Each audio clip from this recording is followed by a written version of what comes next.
On est aujourd'hui le jeudi 3 Tevet et on est le 25 décembre et le cours sera aujourd'hui pour la guérison totale et définitive de Ariela Bat Chaya Jana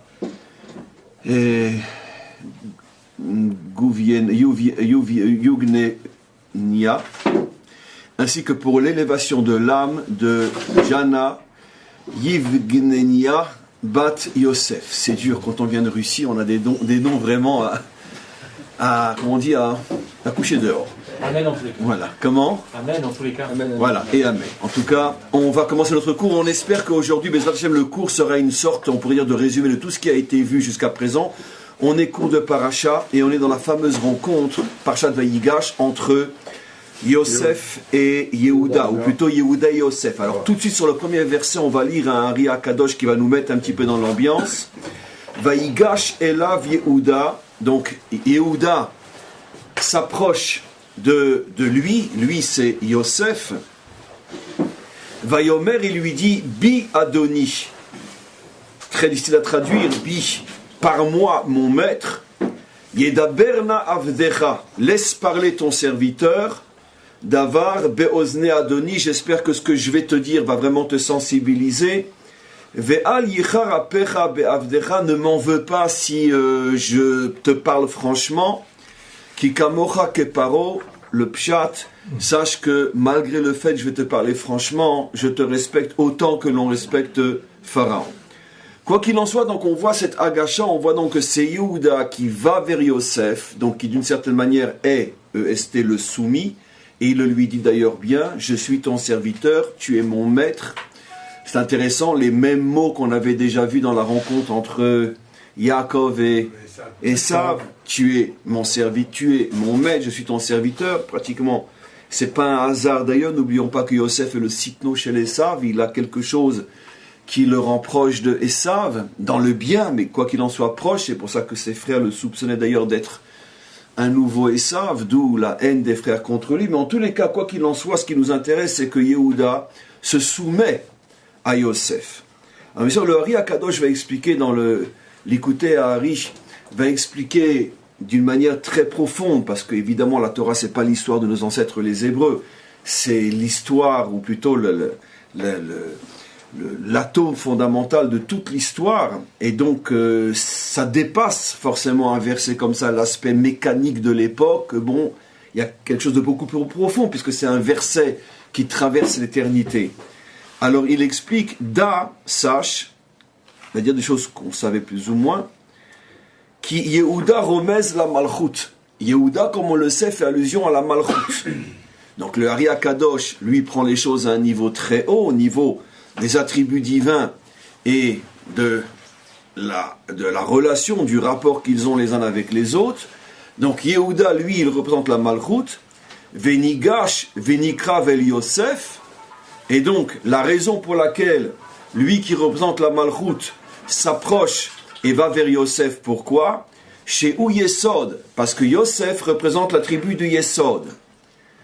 Vechen amrou bezoar, et dans le Zohar, on explique sur ce verset-là, donc la rencontre de deux attributs, l'attribut divin Malchut et l'attribut divin Yesod, Yehuda et Yosef, et le Zohar dit que cette rencontre fait allusion à un verset révélé par le roi David dans les psaumes, qui iné amelachim noadu avru yardav. Lorsque les deux rois se rencontrent, c'est qui? C'est Yehuda et c'est Yosef.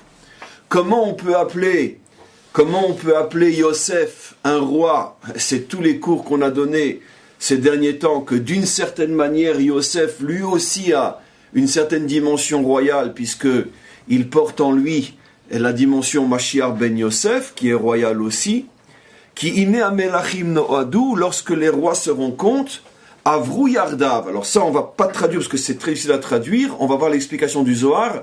Avru, ensemble, ils font une avara. Quelque chose se déplace grâce à cette union. Et le Zohar dit, Kemon over al pesha. La Havara fait allusion au verset over al pesha. Hachem fait partir la faute il passe au-dessus des fautes, ou il fait partir la faute, ça veut dire quoi? Keshe'em beyichud bezivug yachad. Lorsque Yehuda et Yosef arrivent à se réunir, lorsqu'il y a un chibour entre la Malchut et le Yesod, à ce moment-là, Avrou Yardav, ensemble, ils font disparaître les fautes. Ça sera bien sûr la Haftara. C'est une préparation à la Haftara qui le dit clairement. L'union entre les deux, c'est la fin du Galout. Et donc, on comprend que finalement, toutes les forces contraires vont mettre le paquet à empêcher cette réunion, la dispute entre les frères, la vente de Yosef, parce qu'effectivement, c'est de l'union entre les deux que dépend la fin du mal, la fin du Yetzerara, la fin des fautes et la fin de l'exil et le tikkun du monde. Az Avrou Yardav, et donc, c'est ce que veut dire Avrou Yardav. Et maintenant, qu'est-ce qu'il dit? Pourquoi il lui dit Yehuda? Il y a une question. Si Yehuda représente la Malchut, et si Yosef représente le Yesod, donc, automatiquement, apparemment, c'est vers le roi. C'est au roi qu'on se soumet. C'est le roi qui devrait être appelé Adoni. Et le Yesod devrait être appelé Eved. Puisque le roi, c'est Yehuda. Alors le Ari Akadosh dit, Yedaberna Avdecha, comment se fait-il qu'il appelle Yosef Adon et que lui, il se définit comme étant Eved? Akavanaï, parce qu'il faut prendre les choses à un très haut niveau, dit le Ari Akadosh, qui Malchut ne'etzelet mimeno. Parce que, au niveau des attributs divins, la Malchut provient d'un rayonnement du Yesod. Veze Avdecha, et c'est la raison pour laquelle il lui dit Avdecha, etc. Il y a tout après, je voulais voir que ça dans le Ari Akadosh. Et donc, ici, le Ari Akadosh explique, on pourrait dire, Yosef, selon la manière, c'est étonnant parce que c'est pas la manière classique, c'est pas du tout la manière apparemment que le Rav Kook, qui s'enracine dans l'approche du Gaon de Vilna, a de Yosef, puisque, mais on va voir, je vous ai expliqué 1000 fois qu'il n'y a pas de contradiction, Chas v'Shalom, ce sont des manières de voir à un niveau différent. Mais apparemment, ici, le Ari Akadosh dit ce que dit la Chassidoute, comme quoi Yosef représente le tzaddik Yesod Olam. Ça veut dire c'est l'inspiration spirituelle à partir de laquelle la Malchut peut se construire. Tandis que dans l'autre courant, comme on le sait, celui qu'on va voir maintenant dans le Malbim, qui va rétablir bien sûr l'école du Gaon de Vilna et celle du Rav Kook, et après on verra comment les deux ont raison.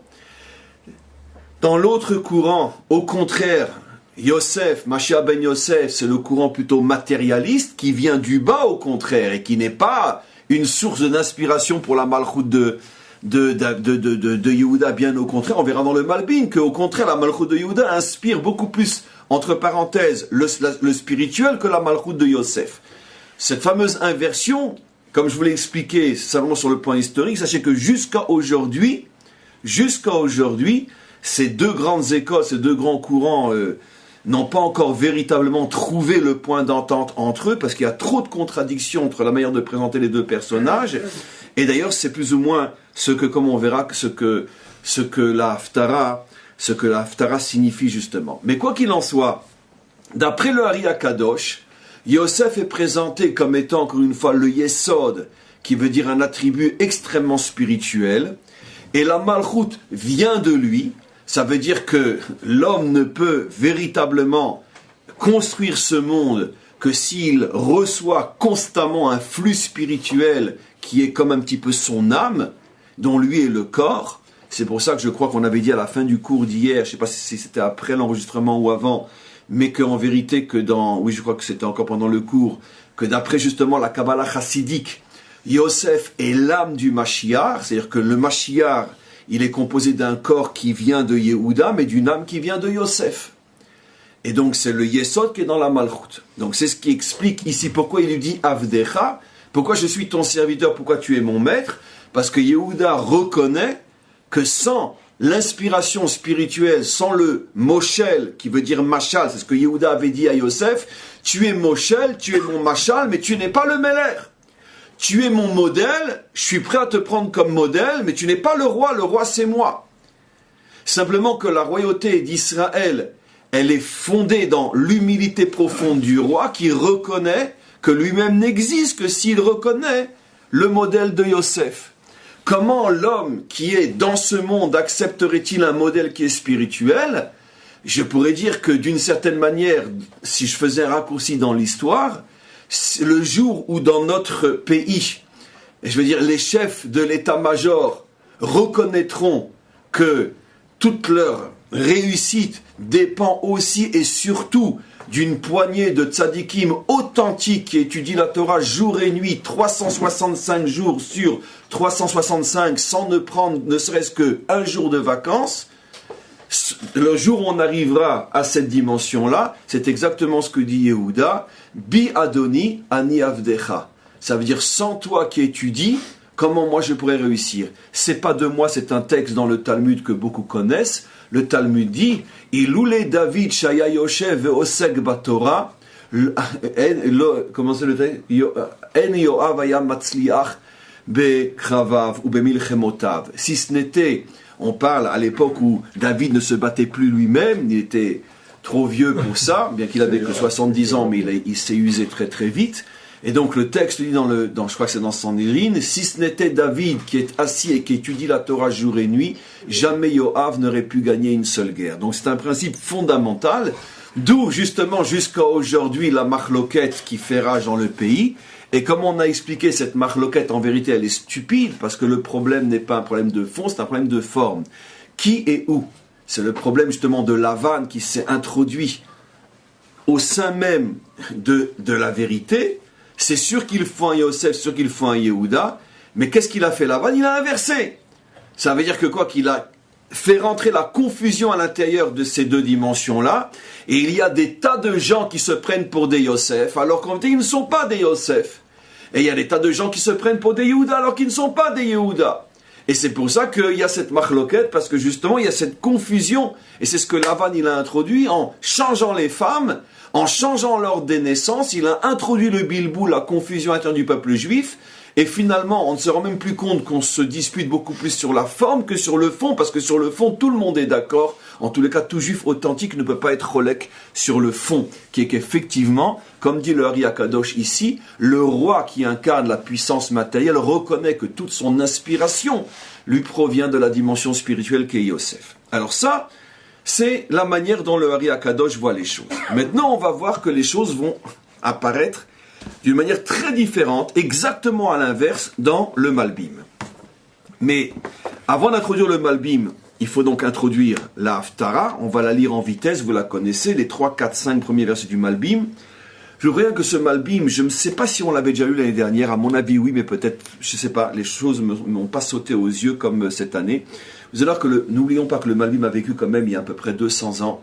Donc bien avant que véritablement les choses prennent forme telles qu'on les connaît ici dans notre histoire contemporaine, avec le retour des premiers aliyot, les deuxièmes, création de l'État d'Israël, etc., etc. Donc il était bien loin de ces événements-là, et on va voir qu'on a véritablement affaire à un prophète, mais quelque chose d'absolument époustouflant, qui explique les choses dans les moindres détails, tels que nous les avons vécus nous, tels que nous les vivons aujourd'hui, et tels que nous devinons qu'elles vont se passer dans un avenir très très proche. Mais d'abord la Haftara, c'est-à-dire donc la partie de Yecheskel qu'on lit après la lecture de la paracha ce Shabbat. Il lui dit la chose suivante. Ve'ata ben Adam, et toi, fils de l'homme, comme on le sait, Yecheskel est appelé ben Adam.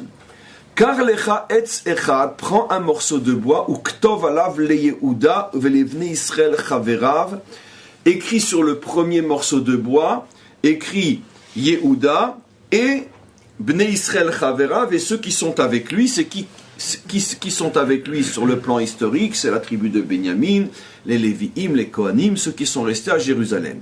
Velakar etz echad, prend un autre morceau de bois, bien que je traduis mal, parce que je suis prisonnier du français, c'est pas marqué prend un autre morceau de bois, c'est marqué aussi lokar etz echad et non lokar etz acher. Les commentaires font remarquer par le Malbim que pourquoi pour les deux, alors que grammaticalement on aurait dû dire prends etz echad car etz acher. Pourquoi etz echad et etz echad? Pour bien montrer que chaque bois est un bois unique et comme s'il se définit comme étant une identité en soi qui n'a rien à voir avec l'autre, puisque justement on parle de cette séparation totale à l'intérieur du peuple juif, comme si chaque partie du peuple juif dit c'est moi le juif, l'autre c'est qui? C'est pour ça que quand tu dis l'un et l'autre, ça veut dire que l'un a conscience de l'autre et l'autre a conscience de l'un. Mais quand tu dis un et un, echad echad, ça veut dire que chacun se suffit à lui-même. La situation dans laquelle se trouvent justement Yehuda et Yosef, c'est qu'ils n'ont pas du tout le sentiment d'être éventuellement des différences qui doivent se compléter mais qui n'y arrivent pas. Ils ont les deux, on pourrait dire le sentiment qu'ils sont echad, qu'ils se suffisent à eux-mêmes. Les juifs c'est nous ou les juifs c'est nous, mais c'est pas nous ensemble. Une scission totale à l'intérieur du peuple juif. Urtov alav, et sur le deuxième bois, écrit les Yosef, etz Ephraïm, mais plus particulièrement Ephraïm, vechol bet Israël chaverav.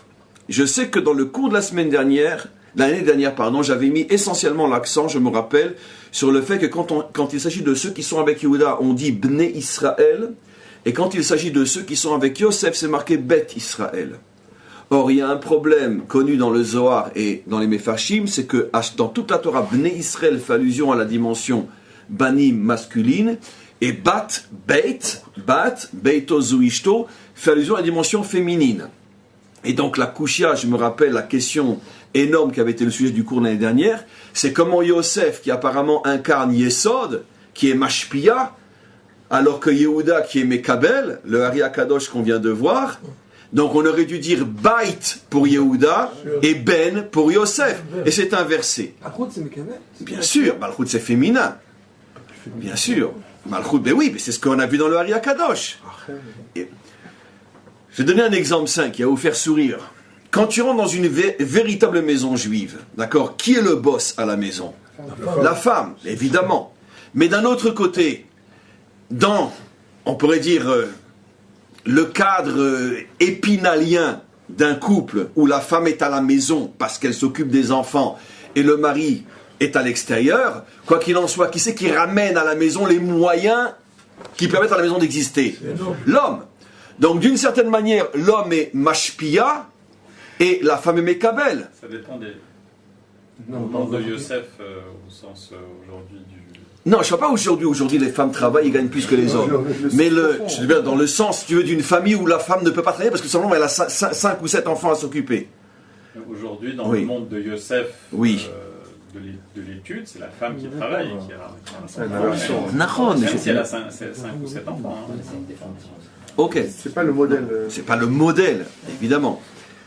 Mais je reviens maintenant à ce que j'explique. Donc, dans le cas du modèle universel où l'homme est à l'extérieur et la femme travaille, même la femme française ou anglaise ou allemande, il y a 100 ans ou 200 ans, quand elle a trop d'enfants pour aller travailler elle-même, ou simplement parce que la mentalité fait que ça ne se fait pas, quoi qu'il en soit, donc c'est l'homme qui amène l'énergie qui permet au foyer d'exister. Mais d'un autre côté, vu de l'extérieur, c'est qui le patron à la maison? C'est la femme. En tout cas, dans une maison juive, c'est clair. Pourquoi? C'est ce que nos maîtres disent. Beito zu ishto. L'homme, il rentre à la maison et c'est pas lui qui décide. C'est un psak mais fourrage en l'agmara. Kol mile de alma, on va d'après la femme. Toute chose qui dépend de ce monde, c'est la femme qui décide. Mais dans le roi. Et donc, c'est exactement la même chose. Donc, ça dépend comment tu regardes. Si tu regardes à la source des choses, qui a amené l'argent qui permet la chayout à la maison? C'est l'homme. Donc c'est l'homme qui est mashpia. Mais si tu regardes au niveau du fonctionnement, qui c'est qui est mashpia? C'est la femme.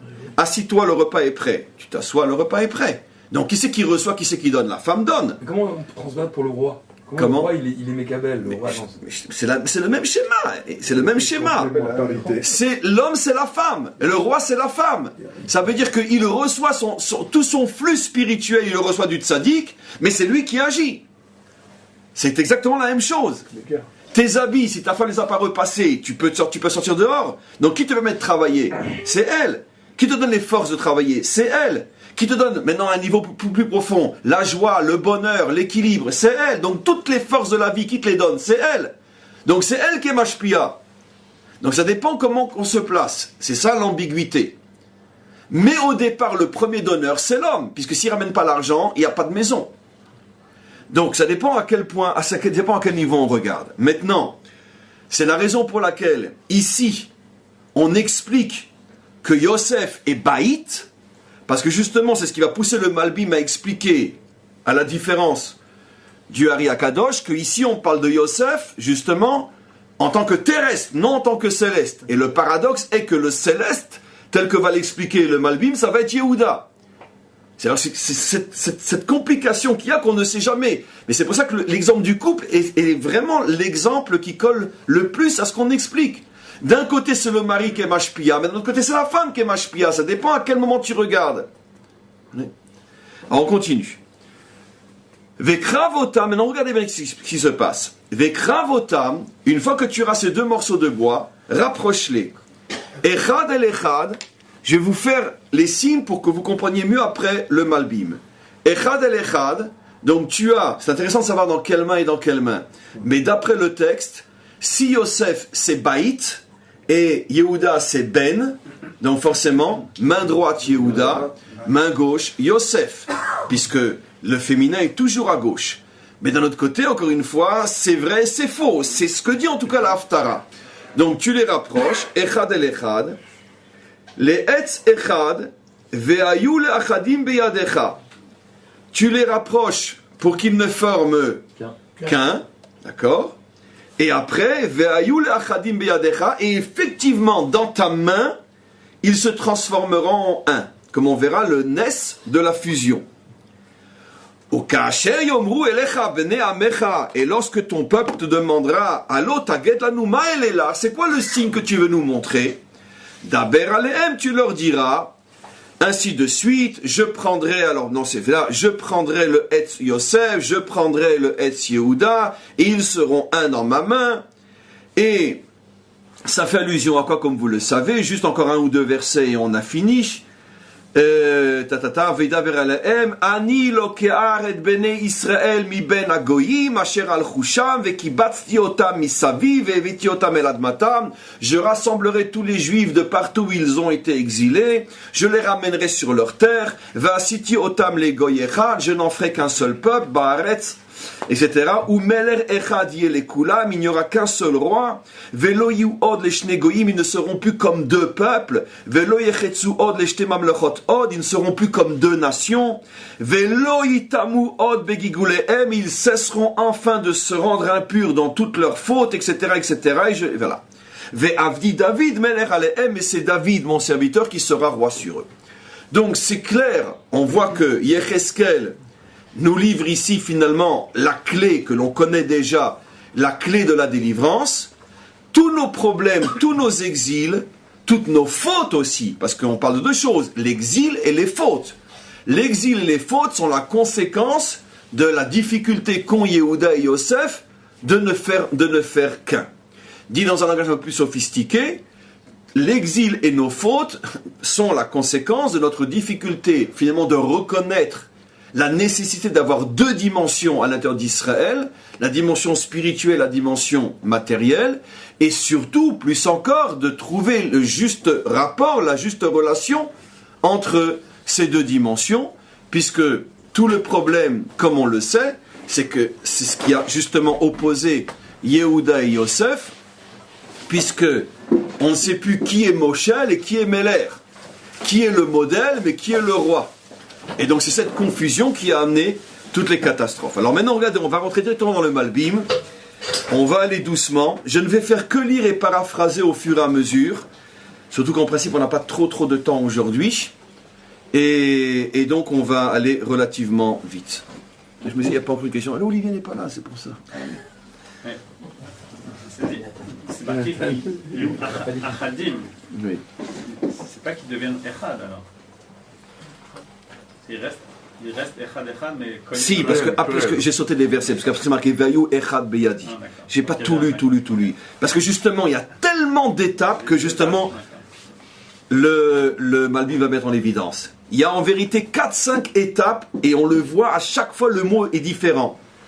Achadim, Echad, Vekarev Echad el Echad. Ça correspond aux différentes étapes de la délivrance, jusqu'à ce qu'on arrive à David Avdi, Melech Alehem, David, mon serviteur, sera roi sur eux. David, c'est bien sûr le Mashiach, puisqu'on parle à l'époque de la délivrance finale. Mais sur la version là qu'on vient de dire, on va dire que Yosef, c'est c'est bête Israël. On va voir. On peut comprendre parce que lui c'est Malchut. C'est pas Yosef, il n'est pas Malchut. Non mais là il est Malchut parce qu'il est roi. Donc, oui, il est roi. Il a été roi sur quand il y a la rencontre entre Yosef et Yehuda. Oui. C'est lui qui est roi. Alors que, mais comment on peut comprendre que Yehuda est Mashpia? Il n'est pas du tout Mashpia dans un contexte. Dans un L'Atid Lavo, ça va être le grand Chidush Malbim. L'Atid Lavo, mais ça c'est un des sortes les plus grands de la Chassidut, comme on verra. Laissez-moi y aller parce que vraiment ça vaut le cours, mais simplement il y en a beaucoup de travail, donc on avance. Alors maintenant regardez. Il dit la chose suivante.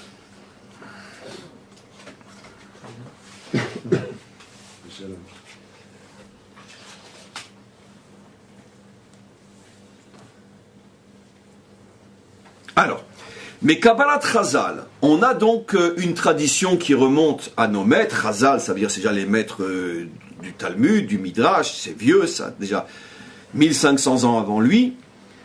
On a une Kabbalat Chazal chez Trila. On va enfin voir quelqu'un qui le dit clairement, parce qu'on n'arrête pas de le dire Béalpé, mais vous allez voir que ce sont des textes. Chez Trila, que d'abord, il y a Amod Mashiach ben Yosef. D'abord viendra le Mashiach ben Yosef. Ve'u Melech me'aseret hashvatim. Mais lui, il est le roi des 10 tribus. Comme on va le voir et comme il va le suggérer lui-même, on ne parle pas ici roi des 10 tribus physiques, puisqu'on parle de la délivrance finale, et donc on ne parle pas ici des rois de Yosef à l'époque du schisme. On parle donc de la délivrance finale, comme d'ailleurs toute cette haftara le suggère. Pourquoi on l'appelle le roi des 10 tribus? Comme on va voir, les 10 tribus c'est un concept qui signifie les juifs complètement perdus. Ça veut dire ceux qui se sont complètement perdus au point d'oublier complètement leur identité juive.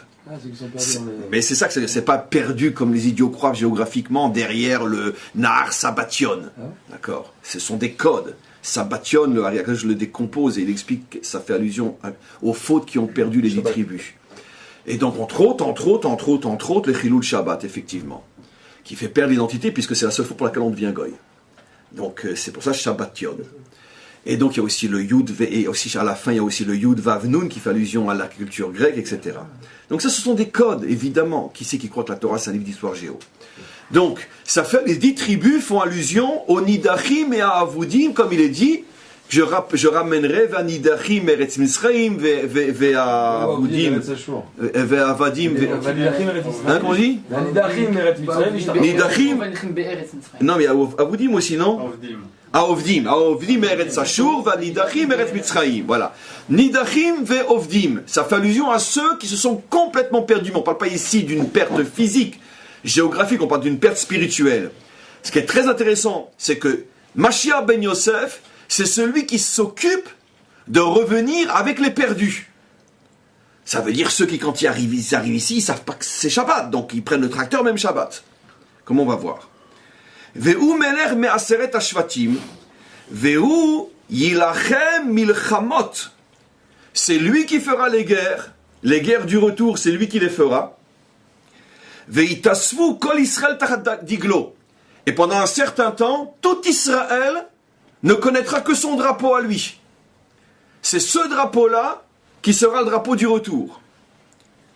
Ad, après il va expliquer encore mieux, Ad she'achar kar, ce n'est que plus tard, Yavo ben David, que viendra le fils de David, Veu yimloch alehem, et qui lui à son tour régnera. Donc finalement c'est ce que disait le roi David, que Ine noadu am elachim yachdav, que les deux rois se rencontrent, parce qu'effectivement, à part la royauté, on pourrait dire, en Égypte de Yosef, il y aura une véritable royauté, un véritable pouvoir, une véritable Knesset, avec un Rosh Memshala, avec des Sarim, etc., en Eretz Israël, pas en Égypte, qui seront sous le drapeau de Mashiach ben Yosef. J'imagine que ce drapeau, je ne sais pas, il sera peut-être bleu, blanc, avec un Magen David au milieu, j'en sais rien, on peut toujours dire.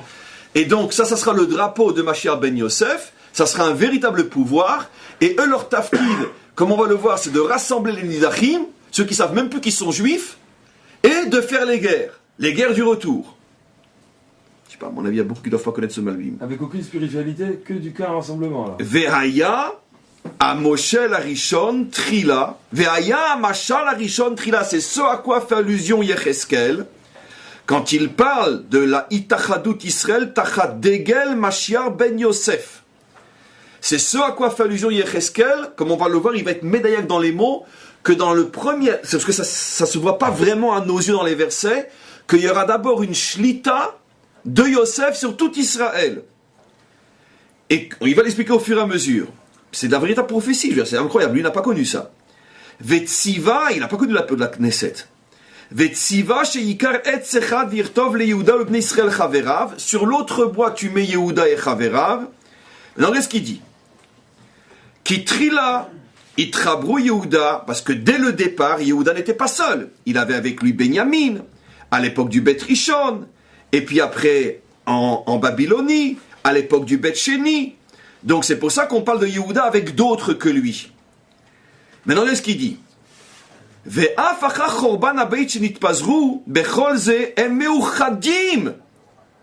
là, il donne un remède incroyable. Mais sache que la tribu de Yehuda, maintenant ne regardez pas le Yehuda physique, biologique, regardez le concept. Yehuda sont ceux qui, même en exil, ont toujours été ensemble et réunis dans l'espoir de la délivrance. Ceux qui n'ont jamais perdu leur identité juive. Les religieux. Ça va nous choquer parce que là, il met Yehuda les religieux. Vous allez voir. Mais vous allez voir, c'est pas si simple que ça. Donc, et après, il va revenir sur Yosef. Et Yosef, c'est les Avoudim, ceux qui ne savent même pas qu'ils sont juifs, qui se sont mariés avec des Christines, etc. et machin. Très bien. Donc, je répète ce qu'il dit. Ve'afacha chorban habayit. Même après le chorban habayit, chez Nitpazrou, il y a eu la dispersion. Becholze, c'est qui Yehuda? C'est ces communautés juives partout dans le monde qui sont toujours restées ensemble et fidèles. Mitpalelim bechibun Yerushalayim, leshana abba Yerushalayim, manichin filim, osim Shabbat. Ils restent meuchadim autour de l'espoir de la délivrance. Je le dis maintenant en hébreu. Em meuchadim bichlal, ils restent comme un klal. Ou miachalim à la geoula. Ils vivent toujours dans l'espoir de la geoula. Donc voilà de qui il s'agit. Ou ba'acharit ayamim, même malgré tout, à la fin de l'histoire, Yitkabetsu aseret ashvatim ha'avudim va'nidachim. Se rassembleront d'abord les 10 tribus. C'est qui les 10 tribus? C'est tous les juifs paumés, les juifs perdus. Les juifs qui ne savent même pas qu'ils sont juifs. Qu'est-ce qui les réunira? Peut-être l'antisémitisme, les pogroms. Après tout, pourquoi on n'aurait pas une terre comme les autres? Des notions très terre à terre, finalement. Avudim vanidachim, tachat degel Yosef. Ils se mettront sous le drapeau de Yosef. Chez Mashiach ben Yosef, asher yasef nidachim. Lui ne rassemblera que les perdus. Parce que quand il ira dans les communautés des croyants, ils lui diront: d'où tu sors, toi? Tu sais même pas lire l'alphabet. Tu mets même pas les tefilines, d'où tu sors, toi? Donc les seuls qui vont l'écouter, lui, c'est qui? C'est les nidachim. Mais c'est un Pélé, je l'ai relu 10 fois ce Malvim, j'ai dit mais c'est pas possible, mais comment, pourtant je le connais depuis des années, mais c'est pas possible, mais pourquoi? Comme on dit souvent, il y a des moments dans la vie où les yeux s'ouvrent, ils s'ouvrent pas. Tu viens de dire que pendant tout le galout, c'est les Bnei Yehuda qui sont miachalim la Geoula, et après tu dis que les seuls qui se rassemblent autour de Mashiach ben Yosef, c'est les Nidachim, c'est ceux qui n'étaient pas miachalim la Geoula, parce qu'ils étaient perdus, ils savaient même pas qu'ils étaient juifs. Mais lui, il n'a pas vécu ça, mais nous, on l'a vu. Quand Mashiach ben Yosef est venu parler aux Juifs en retournant en Israël, les seuls qui l'ont écouté, c'était qui? C'est ceux qui n'avaient jamais attendu la délivrance. Et qui lui a dit, on ne t'écoute pas? C'est ceux qui, toute leur vie, pendant 2000 ans, avaient attendu la délivrance. Est-ce qu'il dit le Malbim? C'est pas une prophétie, ça. On dit, on n'a plus de prophète depuis Chorban Bet Hamikdash. Comment on n'a plus de prophète? Mais c'est quoi ça? C'est une prophétie ou c'est quoi ça? C'est inimaginable. Je répète, parce que rien que ça valait la peine. Il dit, Becholze, malgré la dispersion, les Bnei Yehuda meuchadim, ils sont toujours ensemble, 3 minyan par jour, le Bet HaMidrash, la Yeshiva, les Rabbanim, les Tzadikim, ils sont meuchadim. Bichlal, ils restent comme un klal solide, ils sont pas mitpazer, hein, il va partir avec une Françoise, ou avec une Christine, etc. Non, ils restent ensemble. Ou miachalim à la Geoula. Et ils sont tous réunis dans l'espoir de la délivrance. Et malgré tout, Bacharit Ayamim, lorsque le Mashiach va venir, qui c'est qui va se réunir autour de lui? Uniquement, je répète, Mashiach ben Yosef, Asher Ye'esof Nidachim.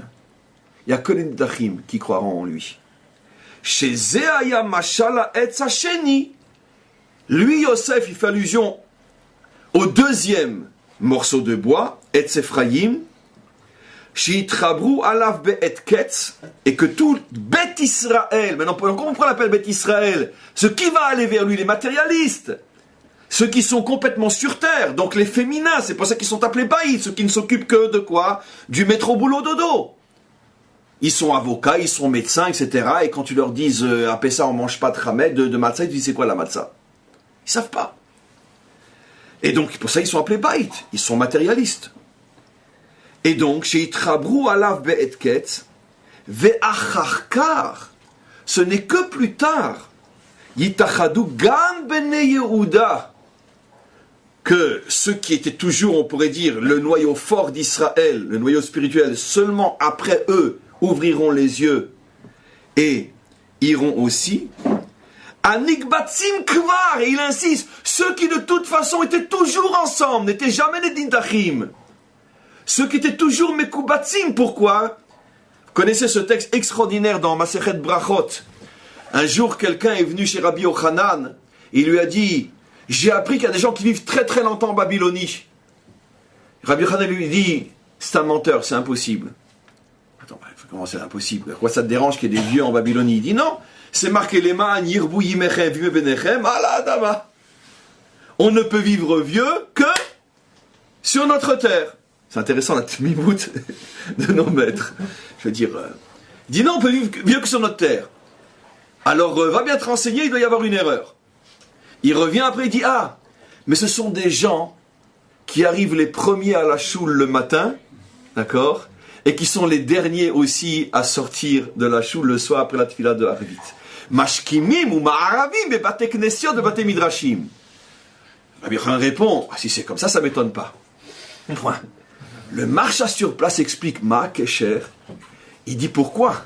Parce que ceux qui vivent autour des maisons d'études et de prière en Chutz La'aretz, ils ont un me'ain, un quelque chose de la Gdusha d'Eretz Israël.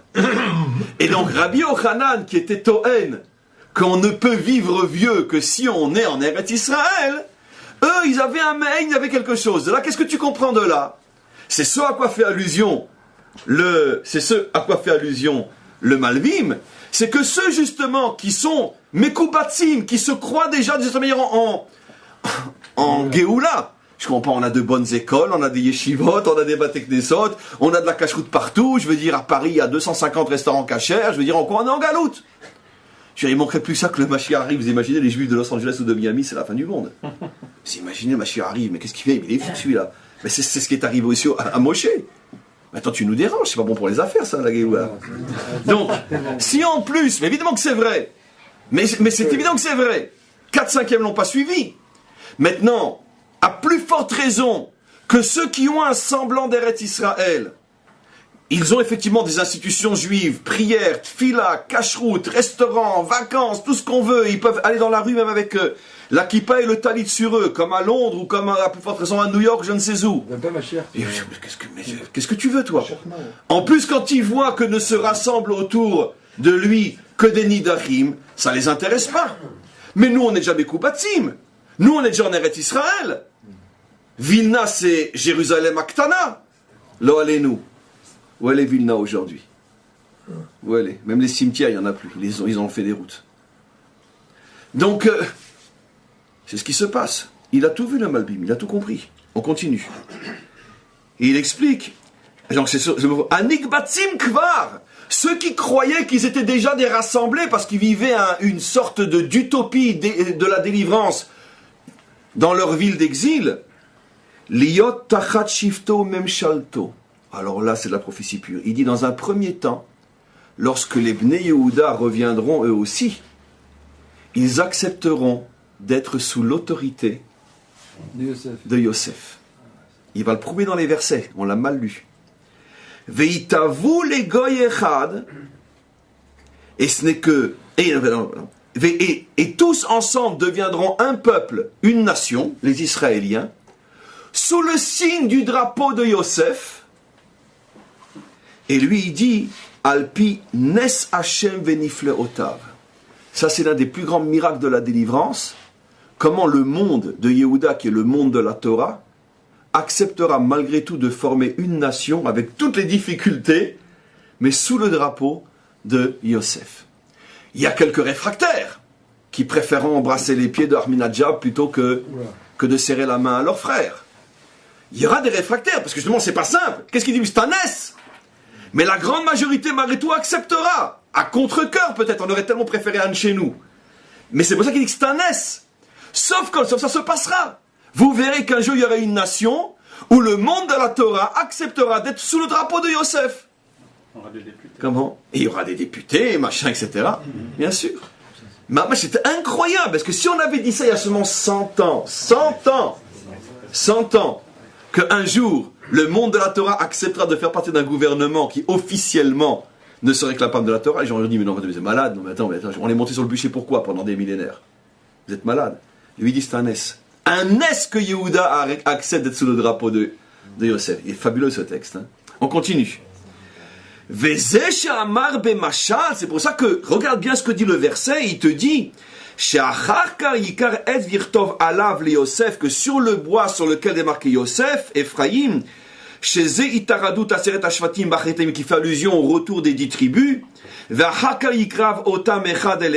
on les rapproche, mais sache que dans le premier rapprochement, bon, je ne vais pas maintenant vous montrer dans les versets précisément, mais faites-lui confiance, il y a d'abord un premier rapprochement, chez Itkarvu Bnei Yehuda el Bnei Yosef, c'est les Bnei Yehuda qui vont vers les Bnei Yosef, Tachat Mashiach ben Yosef, et ils se soumettent au Mashiach ben Yosef.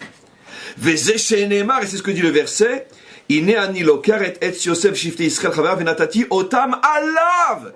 Le alav, je prendrai le bois de Yosef et je le mettrai sur lui. Sur qui lui? Sur Yehuda. Ça veut dire qu'en vérité, comment le Malbim m'explique ces versets? Il y a Yehuda, si vous voulez, dans la main droite, puisque ça représente le spirituel ici dans le contexte. Yosef qui représente le matériel. On les rapproche, mais dans un premier temps, qu'est-ce qui va se passer? Hop! Yosef est sur Yehuda. C'est le premier qui rouve. Et regardez ce qu'il va dire après. Ve'ayu. Et après, Tziva lo od, il lui dit, mais attention. Shegam acharkar, ha'etzim asher tirtov alehem yishavu od biyadecha leinehem, shelo ya'azam yado, ne les lâche pas, maintenant que tu les tiens avec Yosef au-dessus de Yehuda, ne les lâche pas. Ve'lo yimchok aktav, je ne veux pour l'instant pas que les écritures disparaissent. Je ne sais pas d'où il savait tout ça, c'est incroyable. On croyait qu'il était dans le secret du bon Dieu, lui, c'est incroyable, les maîtres d'Israël. Il dit, tant que Yosef est sur Yehuda, je veux que les écritures restent. C'est-à-dire que les identités restent malgré tout différentes. Il est hors de question que quoi? Que Yehuda se fonde dans Yosef. C'est impossible. Parce que la tendance est que quoi? Que le soumis prend l'identité du dominant. Dit non, attention, c'est vrai que Yehuda sera soumis à Yosef, mais Yehuda refusera malgré tout de perdre son identité. C'est-à-dire, il sait que son heure viendra, d'une certaine manière. N'ayez pas peur, c'est pas Bnei Brak qui va diriger Israël. C'est pas ce qu'on va conclure, non, lo allez-nous. Mais comment? On va y arriver, doucement. On va y arriver, vous inquiétez pas, non. C'est pas eux, mais c'est presque. Donc, on garde les écritures, on garde les identités différentes. Regardez ce qu'il dit.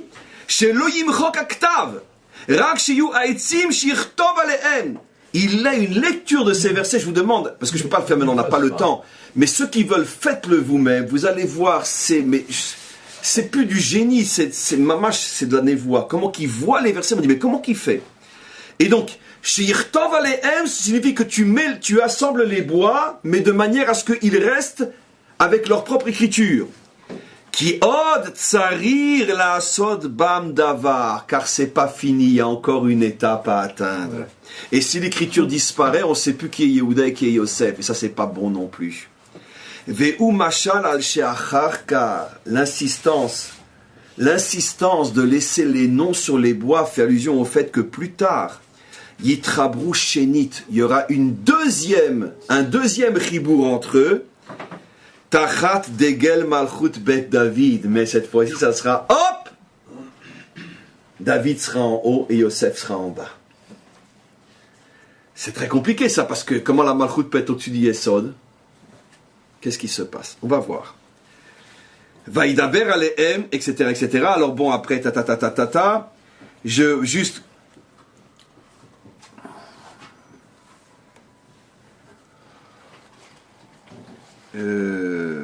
Est-ce qu'il y a encore quelque chose d'important? Bon, l'essentiel, on l'a vu. Donc, le Malbim, encore une fois, pour ceux qui veulent, je vous demande de le lire vous-même, parce que je ne peux pas le faire pour vous, de voir comment il lit tous ces versets-là. Donc, il y a Yehuda, Yosef, tu les approches. Première étape, dans la main, Yosef est au-dessus de Yehuda. Deuxième étape, Vena Forou, renversement, Yehuda est au-dessus de Yosef. Et là, il continue après, et il dit, c'est ce que je voulais dire, mais j'arrive plus à le retrouver, donc, après troisième étape, Ve'ayu Echad Beyadi, fusion totale, avec dernière étape, David Avdi Melech Alehem. C'est-à-dire, tant que la domination n'était pas la bonne, il était important que quoi? Que les noms restent séparés. Attention, moi je suis Yosef, je suis pas Yehuda. Moi je suis Yehuda, je suis pas Yosef. Ça montre toute la période qu'on vit en ce moment, il y a encore une marloquette. Ça veut dire, oui, on est à la Knesset, mais on fait pas Yom Ha'atzmaut. Attends, tu te fais... Je comprends pas. C'est pas possible. Jusqu'où l'hypocrisie, là, sournois. Attends, je suis à la Knesset, je dirige ce pays, mais je fais pas Yom Ha'atzmaut. Non, mais ça veut dire quoi? Vous vous foutez de qui? Je suis dans l'eau, mais je suis pas mouillé. Voilà. Donc, malgré tout, le Malbim nous a prévenu. Cette étape, elle existe, où les identités, autant qu'il se peut, restent séparées. Je suis Yehuda, je suis pas Yosef. Je viendrai un jour où, quand les choses seront remises à leur place, Yehuda est en haut et Yosef en bas, ce qui contredit un petit peu le Ari Akadosh qui dit que Yosef c'est Yesod. C'est le grand problème sur lequel se butent tous les Mekoubalim et tous les maîtres authentiques d'Israël jusqu'à aujourd'hui, jusqu'au moment où on parle. Personne n'a encore résolu cette contradiction entre l'école du Ari Akadosh et l'école du Malbim, entre la Chassidoute et le Gaon de Vilna, entre la vision du Rav Kook et la vision de Rabbi Nachman de Breslev, ou Tzadik Yosef, Tzadik Yesod Olam, etc. Donc ça n'a rien à voir avec ce monde. Je voulais montrer la contradiction. Elle est dans nos textes, la contradiction. Elle est dans nos textes. Et donc, automatiquement, quand Yehuda sera en haut, à ce moment-là, il y a une fusion. Ça veut dire que tout le monde fait partie d'une même et unique nation, d'accord? Avec Bezrat Hashem Yom Ha'atzmaut, mais aussi un autre jour qui est Yom HaGeoula. Ben, on fêtera les deux. Parce que Yom Ha'atzmaut, c'est sympa comment on va faire à la Hesh et tout ça, c'est super. Ben, on va pas nous priver de ça, on va pas faire que des fêtes religieuses, franchement, écoute. Donc, il y aura Yom Ha'atzmaut et il y aura aussi la fête de la délivrance finale. Quoi qu'il en soit, on va essayer maintenant de comprendre ce qui se passe. Vous savez, je vous ai déjà expliqué qu'il y a un des principes les plus fondamentaux de la Chassidoute, c'est de dire que sur le fameux verset de Purim, Vena For, où que tout a été renversé, vous savez que nos maîtres disent que Purim est le modèle de la fête qui restera jusqu'à la délivrance et même après. Alors bien sûr, tous les maîtres israéliens se sont cassés la tête, j'allais dire la figure, la tête. Mais pourquoi Purim Dafka? Qu'est-ce qu'il y a de spécial à Purim? Alors bon, en allant directement droit au but, les Mekoubalim et la Chassidoute expliquent, c'est parce que justement, dans Purim, il y a le principe de Vena Forou. Et ce Vena Forou fait allusion au tikkun de tout ce qui a mal commencé avec Lavan. Puisque n'oublions pas, on revient encore une fois sur toujours le point de départ de tout, c'est que le peuple juif est né sur une inversion. Lavan, quand on dit dans la Haggadah depuis 3500 ans, Bikesh, enfin moins, de Bikesh la Akor et Takol, on sait nos maîtres savaient ce qu'ils disaient. C'est-à-dire, ils nous ont révélé un secret incroyable. Notre seul ennemi, c'est Lavan, tout le reste, c'est du racolage. On n'a qu'un seul problème, c'est Lavan. C'est lui qui Bikesh la Akor et Takol. Pourquoi? Vena Forou. Il a mis tout à l'envers. Il a mis Léa avant Rachel. Ce qui fait que les âmes de Léa sont descendues avant les âmes de Rachel. Et ça a tout foutu en l'air. Purim, c'est le sort de Vena Forou, où on remet les choses en place. C'est pas qu'on les met à l'envers, on les remet en place. Comment ça se voit dans la fête de Purim, dans l'histoire de Purim? Bezrat Hashem. Quand on approchera de Purim, si vous me le rappelez, je vous expliquerai quel est le lien avec Purim et le tikkun de ce que Lavan a fait. Mais il y a un lien énorme. N'oublions pas qu'il y a une allusion à Sarah déjà dans l'histoire de Purim, puisque c'est les fameuses 127 provinces qui correspond à l'âge de Sarah. Et si on parle de Sarah, automatiquement, ça nous ramène à Abraham et Sarah, et donc ça nous ramène aussi à Lavan, c'est la même époque, etc., etc. Il y a énormément de similitudes et de compréhension. Pourquoi? N'oublions pas que Rachel et Mordechai étaient des descendants de Benjamin, tous les deux. N'oublions pas que, d'après le Ari Akadosh, Mordechai était carrément le Gilgoul du roi Shaoul, et que il y a eu le problème avec Amalek, et donc on arrivera à Lavan, parce que si on arrive à Amalek, alors on arrive forcément à Lavan, puisque Amalek était le Talmid de Amalek, de Lavan, c'était uniquement le bras long de l'idéologie lavaniste, donc on arrive de toute façon à notre fameuse Maison Blanche. Quoi qu'il en soit, le Purim Sevena Forhu, c'est que le monde a commencé à être remis en place, et ça veut dire quoi concrètement? Alors la Chassidut explique que le chidouche incroyable de la délivrance finale, dans le langage de la Chassidut, c'est que Aneshama titparnes minagouf. C'est que le gouf sera au-dessus de l'âme, la matière sera au-dessus de la spiritualité, au point que la spiritualité elle-même se nourrira de la matière. Ça veut dire quoi, se nourrir de la matière? Ça veut dire, j'ai déjà donné des exemples, je vais donner un exemple très simple, que j'ai déjà rapporté des milliers de fois. Quel est, pour un juif en bonne santé, le moment le plus spirituel du Shabbat, là où il sent qu'il s'élève le plus haut du Shabbat? Quand il mange. Je sais pas si c'est dit quand il prie, j'aurais fait une crise cardiaque. Quand il mange, le repas du Shabbat. La preuve, on ne nous dit pas, celui qui fait les 4 tfilotes du Shabbat et qui étudie le Shabbat, Nitzol Mechevlo Shel Melech HaMashiach, on nous dit celui qui fait les 3 Seudat Shabbat, il mérite la délivrance finale. Comment il les fait aussi? Comment il les fait aussi? Je dirais avec un bon bouillon Kneidler ou avec un bon couscous, avec ça dépend. Mais quoi qu'il en soit, c'est dans une boulette de Kneidler que se trouve la délivrance finale, ou dans un grain de couscous. Mais certainement pas dans la tfila, certainement pas, ni dans le moussaf du Shabbat. Ça c'est sûr. Donc, le repas du Shabbat, et comment c'est possible? Parce que le Shabbat, c'est un me'ain olam haba. Le Shabbat nous livre le secret de la matière, c'est que dans la matière sont cachées des forces spirituelles incroyables qui font que si tu arrives à avoir une connexion saine, le Shabbat, tu te rends compte que c'est précisément au moment où tu es à table que tu sens en toi des élévations, des forces uniques que tu n'arrives pas à retrouver dans aucun moment de la semaine, et même le Shabbat dans les moments de prière ou d'étude. Bien que c'est très important, si j'ouvre une parenthèse, prier, c'est évident, mais sachez que l'étude du Shabbat est très très importante, et pour la petite histoire, pour ceux que ça concerne, sachez que le plus grand kavod qu'on peut faire à ses parents défunts, c'est l'étude de la Torah le Shabbat. L'étude de la Torah le Shabbat agit directement sur l'élévation de l'âme des parents, c'est le Ari Akadosh qui l'a révélé. Dans Ilchot, Avelut, etc. C'est le plus grand kavod qu'on peut faire, l'étude du Shabbat. Donc c'est une étude très importante, quoi qu'il en soit, mais malgré tout, nos maîtres n'ont jamais parlé de l'étude du Shabbat. Il y a des Remazim le Ari Akadosh, mais on parlait des repas du Shabbat. Et pourquoi, encore une fois? Parce que ce monde nous trompe, ce monde nous cache son secret, ce monde est rempli de forces spirituelles beaucoup plus fortes encore que celles qui sont dans notre âme, mais pendant toute la semaine et pendant tout le temps du Galout, ces forces-là sont complètement cachées, pour nous permettre d'y croire, pour nous et uniquement pour nous, peuple juif, ces forces se révèlent pendant les 3 repas du Shabbat, mais elles se révéleront totalement au moment de la délivrance finale. Ce qui veut dire que ce qui était en bas va se retrouver en haut, la matière qui est féminine et l'âme qui est masculine, puisque évidemment le corps reçoit de l'âme dans ce monde, puisque si l'âme s'en va, le corps meurt.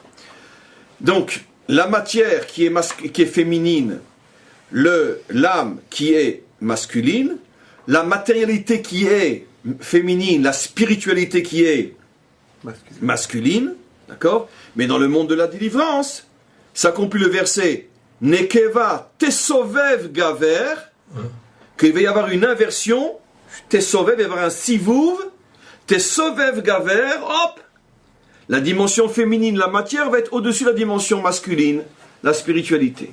Selon le principe fondamental que toute chose qui va se réaliser dans l'histoire fonctionne selon le principe de la klipa qui est Kodemet le prix, c'est-à-dire l'écorce qui précède le fruit. C'est pour ça que dans notre époque contemporaine, les femmes ont repris d'une certaine manière leur liberté et leur indépendance, et d'une certaine manière, on pourrait dire, cette situation qui a prévalu pendant toute l'histoire, au moins dans le monde occidental, où Ve'u Yimshol Bar, c'est lui qui te dominera, qui était la conséquence directe de la faute.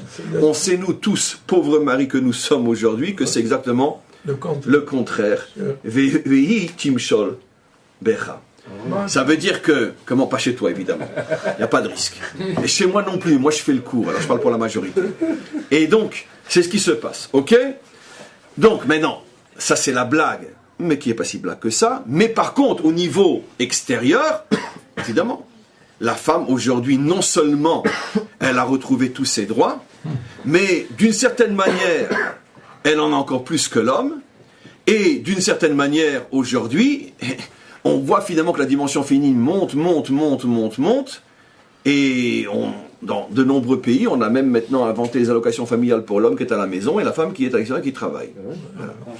Maintenant, comment ? Congé de paternité. Congé de paternité, bien sûr. Congé de paternité en France. Oui. Mais par contre, en Suède, en Norvège, etc., si le mari reste à la maison et qu'il s'occupe des tâches ménagères, il reçoit aussi une bourse de l'État. C'est ça qu'on disait tout à l'heure. Comment ? C'est ce qui se passe en France. Non, je ne pense pas en France. En France, il y a des congés paternité, mais il n'y a pas si un mari reste à la maison et que la femme travaille, le mari reçoit quelque chose de l'État. À long terme, vous voulez dire. Mais dans les pays nordiques, le mari reçoit quelque chose de l'État. S'il reste à la maison et qui fait valoir le fait que c'est lui qui fait le ménage, etc. Donc, on revient maintenant à ce qu'on explique. Donc, mais ça, c'est au niveau de la clipa, bien sûr. Mais ce qui se passe au niveau de l'histoire nous laisse deviner qu'un mécanisme beaucoup plus profond a commencé à se mettre en place, le mécanisme finalement de la suprématie de la dimension féminine sur la dimension masculine, qui dans le langage de la délivrance ne veut pas dire que la femme elle dit à son mari viens et bouge pas, mais qui veut dire que tout ce qui était matière va s'avérer être beaucoup plus haut que ce que l'on croyait être spirituel. Concrètement, ça voudra dire quoi ? À un niveau beaucoup plus terre à terre encore, c'est-à-dire que dans le monde de la délivrance, c'est précisément l'activité terrestre en contact avec ce monde. Il n'y a que les juifs qui font des choses pareilles, il y a encore les juifs qui connaissent les choses profondes, parce que c'est à l'extrême opposé de toute la vision de toutes les religions, y compris d'une grande partie de ceux d'entre nous, qui s'imaginent qu'au moment de la délivrance, on sera tous assis en train de contempler la lumière divine. Or, ce que les vrais maîtres d'Israël nous apprennent, c'est qu'évidemment on contemplera la lumière divine, mais pas comme on le croit. C'est-à-dire que c'est précisément en étant engagé dans ce monde physique, matériel et concret, que l'homme aura des connexions avec le maître du monde beaucoup plus fortes que dans ces moments de prière ou d'étude, qui existeront encore à ce moment-là aussi, bien sûr. Vous me direz quoi, on continuera à travailler, à prendre des voitures et des trains, etc. Bien sûr, on est possèque la halacha keshmuel, ein ben olam haba, olam hazeh limot hamashiach, et la shibud malchuyot bilvan. C'est le psak admis par tous les maîtres, que je ne parle bien sûr que de la période limot hamashiach, mais qui peut durer 1000 ans. Limot hamashiach, c'est une époque où le olam keminago noeg, il y a encore des routes, il y a des ponts, il y a des voitures, il y a des avions, on mange, on dort, on va aux toilettes, etc. Il n'y a plus de shiboud malchuyot, parce qu'il n'y a plus qu'un seul shiboud, c'est le shiboud d'Hachem. On est soumis qu'à Hachem. Mais dans ce... Non, ça c'est après Triat HaMetim. Et dans... Comment ? Et dans ce monde-là, la matière sera au-dessus de la spiritualité. Et après, quand on arrive à Triat HaMetim, il y a une fusion totale. C'est ce à quoi il fait allusion ici. Une fusion totale entre la matière et le spirituel, au point qu'on ne voit même plus la différence entre l'un et deux. L'un et l'autre, c'est vraiment Hachem Echad dans le sens le plus total du terme. Alors maintenant, puisqu'il faut vraiment arrêter, je vais juste conclure et expliquer. Le Ari HaKadosh, quand il dit que la Malchut est en dessous Yosef, c'est ça que je dis, il dit, je suis ton évêque, tu es mon maître. Il parle, comme dans le contexte là-bas, il parle effectivement de ce qu'on appelle, dans le langage de la Chassidoute, Olam HaIshtal Shelut. Ça veut dire pendant tout le Seder jusqu'à la Géoula. Jusqu'à la Géoula, c'est évident que la dimension spirituelle est au-dessus de la dimension matérielle. C'est évident. Pourquoi ? Enfin, je parle évident entre juifs sincères. Pourquoi ? Parce que c'est évident que si tu enlèves la dimension spirituelle telle qu'on la connaît, ça veut dire l'étude, la prière, les mitzvot, qu'est-ce qui va nous rester ? On s'assimile, on disparaît, etc. Donc, Yehuda prend conscience que malgré le fait que c'est lui qui a les rênes du monde, quoi qu'il en soit, il a besoin de cette aspiration spirituelle. C'est ce que les plus grands rois ont compris. David face à son prophète Nathan, etc. Ça veut dire que, ou David face à son maître qu'il appelait Méphibosheth, celui qui me fait honte. Parce qu'à chaque fois que David ouvrait la bouche, son maître le remettait en place. Et devant tout le monde. Et il acceptait de vivre sous l'influence d'un modèle spirituel ou un maître ou un prophète qui est toujours là pour le cadrer. Alors que c'est lui le roi. Mais ça, il y en a eu combien des David? Alors ça, c'est l'allusion qu'il y a entre Yehuda et Yosef dans la paracha. Mais le Malbim, lui, parle de la délivrance finale. Au moment de la délivrance finale, il y aura une inversion. Yosef, lui, va être en bas. Je parle à la fin de la délivrance finale. Je sais qu'il y a une question énorme que vous avez que je n'ai pas résolue encore. Et Yehuda sera en haut. Ça veut dire que la Malchut, qui est justement terrestre, sera en haut. Maintenant, là, il reste une question énorme.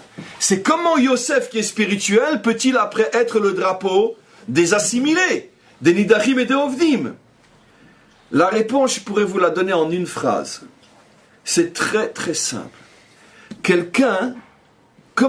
C'est un exemple que je donne toujours, simplement. Comment le monde ashkénaze est passé en une génération de 99% de pratiquants à 90% de non-pratiquants. En une génération. Une génération, comment? Il y a un siècle et demi à peu près, quand on a ouvert les ghettos. Quand on a fait tomber les murailles du ghetto et qu'on a surtout ouvert les portes des universités. Comment c'est possible? Comment c'est possible? Comme je dis toujours, on a tous cette photo de famille, moi j'en ai une comme ça, où on voit le grand-père avec la barbe et le grand chapeau, on voit le fils avec une kippa et sans barbe, et on voit le petit-fils sans kippa et sans barbe. C'est la même photo de famille. Ça, c'est le monde ashkénaze typique. Comment c'est possible? Comment ça a été si vite? La réponse est très simple. Ça veut dire que quand ta spiritualité, elle est déconnectée du monde matériel, dès que tu rentres en contact avec le monde matériel, il t'explose. T'es désarmé. Prends quelqu'un qui toute sa vie était à la yeshiva, tu le jettes dans le monde matériel, il se désintègre. Pourquoi? Il n'est pas armé pour. Ça veut dire que la dimension Yosef, elle est très dangereuse. Elle ne marche que tant que tu es préservé. Et c'est ce que Yehuda avait dit. Il se prend pour qui, lui? Évidemment, dans les maisons de papa, il peut se la jouer. D'accord? On va le mettre en Égypte. Rappelez-vous le cours que j'ai donné il y a quelques jours. Réhouven vient de vous prouver qu'il est au-dessus des serpents et des serpents, des serpents et des scorpions. Pourquoi tu l'emmènes encore en Égypte? Ça y est, tu as la preuve que c'est un tzaddik. Mais Yehuda, il est très fort. Il connaissait ce cours. Il dit, un tzaddik, oui. Mais pour être tzaddik, il faut vivre dans un ghetto. La maison de papa. J'aimerais bien le voir en Égypte, qu'est-ce qu'il va devenir. Mais ça a marché. Oui, parce qu'il avait aussi une dimension mêlée. Et c'est pour ça que Yehuda a dit, je me suis trompé. Ouais. Lui, Yehuda pensait qu'il avait que tzaddik. Il s'écroule en Égypte. Il s'est dit, je t'ai eu. Tu vois, quand je dis que je suis mêlé, je me suis pas trompé. Alors pourquoi la madriga de Yosef, elle est fragile? Comment? La madriga de Yosef, elle n'est pas fragile du coup. Regarde. Quand elle est que Yosef. Quand il n'y a que Yosef, quand Yosef n'est que Yesod, ça veut dire que c'est pour moi une inspiration. D'accord? Le maître qui est allé Shiva du matin au soir, c'est pour moi une force d'inspiration. Nachon. Mais d'un autre côté, si tu prends le maître et tu le mets à la place du roi, il s'écroule. Pourquoi David a-t-il besoin, à chaque fois qu'il fait un pas, d'aller consulter son prophète Nathan? Mais que Nathan soit roi à sa place? Non. Parce que Nathan, il peut conseiller David que si David vient lui demander conseil à la yeshiva. Mais si Nathan sort à la yeshiva et qu'il va le voir au palais, d'accord, il risque de s'écrouler d'ici qu'il arrive. Comprenez? C'est très facile à comprendre. Yosef est immense, mais s'il est protégé. Il était en Égypte. Mais Yosef avait de la malchoute en lui. Encore une fois, je parle du concept Yesod et le Yosef Metoukan. Yosef, il a justement travaillé pour ça. Mais c'est pas tout le monde qui arrive à être un Yosef complet. Qui est à la fois sadique et qui est arrivé à avoir une part de malchoute. Tu comprends? Voilà.